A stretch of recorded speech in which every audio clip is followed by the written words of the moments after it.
बहुत समय बीता, 162-63 वर्षों के बाद ये बिल लाने का साहस कोई कर सका तो वो कोई देशभक्ति ही है, और वो देशभक्ति ही है जो इस बिल को लाने का प्रयास कर पाए।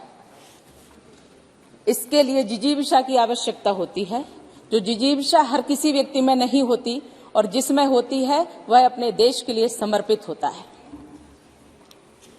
माननीय अध्यक्ष महोदय जी, ये जो 3 बिल हमारे देश के नाम को बदल करके इंडिया कहने के पश्चात इंडियन कर दिया, और इंडियन कह करके उसको पीनल कोड करके नाम दे दिया, सिर्फ दिखावा था।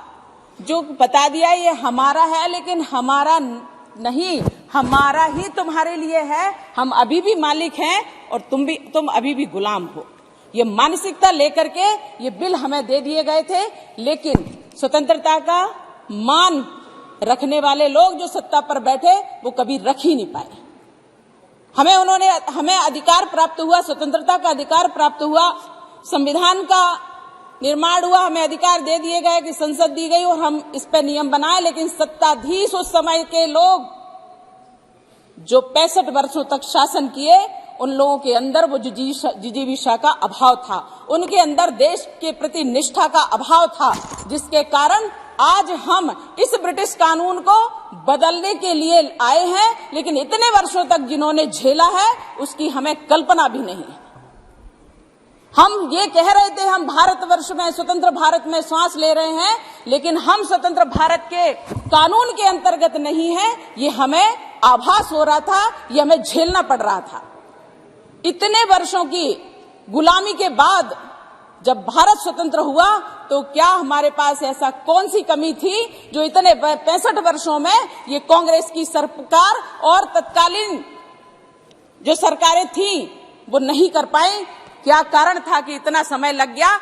यही मुझे लगता है कि हम गुलामी की मानसिकता से हट करके हम आगे बढ़े हैं। अब हम अपने शुद्ध भारतीय, अपने देश के प्रति सम्मान, अपने देश की आत्मा को छू करके जो अब कानून बनेगा, जो कानून आज बिल आया है ये कानून बनेगा, तब वो भारतीयों के द्वारा, भारतीयों के लिए और भारतीयों के लिए न्याय होगा, तभी हम इसमें न्याय पाएंगे।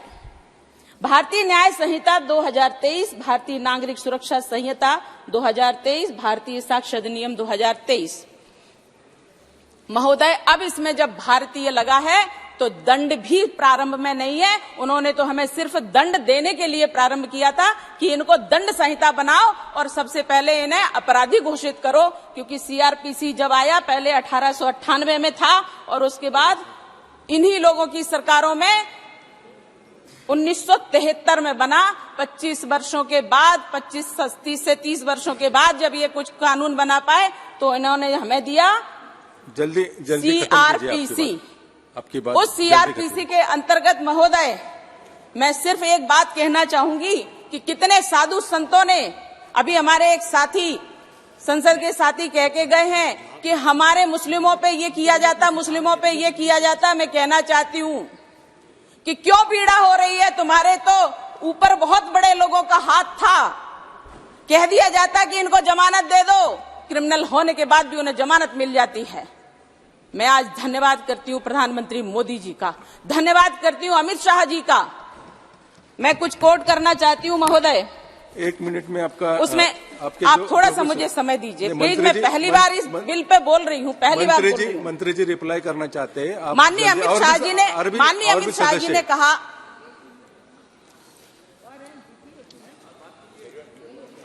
माननीय अमित शाह जी ने कहा कि ब्रिटिश प्रशासन की रक्षा मजबूती का था, रक्षा मजबूती पर था, उनका उद्देश्य दंड का था, न्याय का नहीं, और यह सत्य है।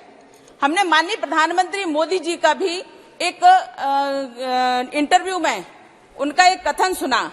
मोदी जी ने इंटरव्यू में कहा कि जनता हमें जितना अधिकार देगी, जनता हमें जितनी शक्ति देगी, हम उससे बढ़कर के काम करेंगे। और आज जनता ने ये दिखा दिया है कि हम आपको शक्ति दे रहे हैं, आप काम करिए। तो ये जनता का साथ और जनता का विकास और सबका साथ होने के साथ ही आज ये दंड का नहीं, आज ये न्याय का प्रावधान आया है हमारे बीच में और हम उस प्रावधान के अंतर्गत चल रहे हैं। महोदय, बहुत अच्छा ये लग रहा है कि इतने वर्षों बाद ही सही बहुत सारे कष्टों को झेल करके बहुत लोग आगे आए हैं और जहां अपराधों के लिए कहा जाता है ये अपराधी है, तो अंग्रेजों का शासन, ब्रिटिश का शासन के जो कष्ट झेले हैं उनके बारे में ये बात कहना चाहती हूं कि महोदय, ना संबंध दिया जाता था, जैसा सरकार चाहे वैसा सरकारें चलाती थी इन लोगों को। उन करने वाला जितना अपराधी होता है, करवाने वाला भी उससे बड़ा अपराधी होता है। इसलिए महोदय, जब इस प्रकार की बात आती थी तो एक 161 का जो नोटिस दिया जाता है वो भी नहीं दिया गया था। कोई और की बात नहीं कर रही हूँ, अपनी बात कहते हैं, लेकिन ऐसा साधु सन्यासियों के साथ हुआ है और हम भी उसको झेले हैं। 161 का बयान होता है, 161 का नोटिस दिया जाता है, तब आपको लेकर के पूछताछ की जाती है, जिससे आपके परिवार, आपके शिष्य, आपके सेवक, आपके रिश्तेदारों को पता होता है आप कहाँ हो। महोदय, अपहरण किया गया, 13 दिन तक अंदर रखा गया और अंदर रखे क्या यातनाएं दी गई, वो यातनाएं अकल्पनीय थी लोगों के लिए, लेकिन उनको इस ब्रिटिश शासन के नियमों को हमने झेला है और किसी और ने हम नहीं झेला महाराज जी, हमने झेला है और हमें झिलवाया गया है। करने वाले लोग तंत्र के थे, करवाने वाले लोग सत्ता के थे। ये कांग्रेसी पूछते हैं कि आज मोदी सरकार ने क्या किया, मोदी सरकार ने क्या किया। मैं बताती हूँ महोदय, कोई भी तंत्र तभी बदलता है जब हम जनमानस की मानसिकता को बदल देते हैं।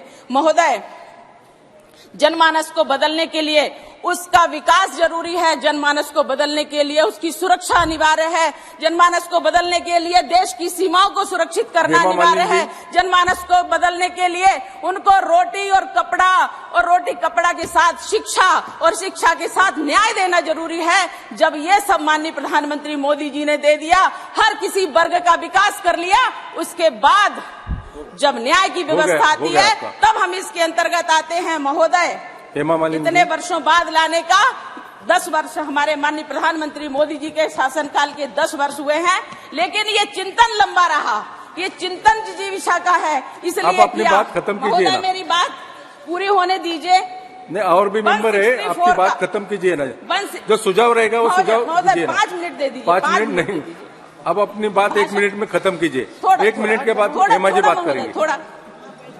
161 का जो नोटिस दिया जाता है महोदय, अब वो प्रावधान में आया है, तब लोगों को, और इसका इलेक्ट्रॉनिक उपयोग भी किया जा रहा है, जो हमारे माननीय अमित शाह जी द्वारा बिल लाया गया है, मैं उसके समर्थन में हूँ।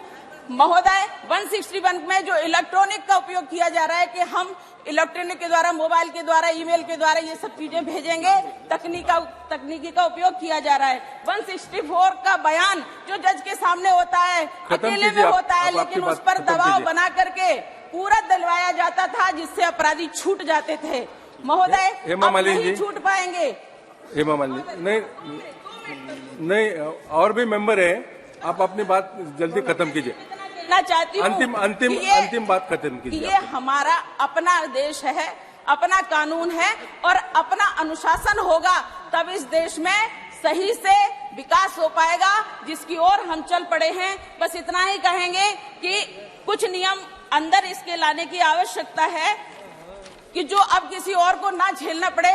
महोदय, जो प्रताड़नाएं दी गई, जिनके लिए कोई कुछ नहीं कर सकता था, अब उन लोगों को सजा हो, ऐसा प्रावधान इसमें आया है। प्रताड़नाओं की असीमितता थी महाराज, उसको हम कह नहीं सकते। इसलिए इनमें सिर्फ ये जो प्रावधान लाया गया है कि जो प्रताड़नाएं होंगी अब उनको भी दंड मिलेगा। तो मैं चाहती हूँ कि अब देश में बदलाव आएगा, नया भारत है, तो नए भारत की कल्पना बस। ठीक है, मान्यवर हेमा मालिनी जी।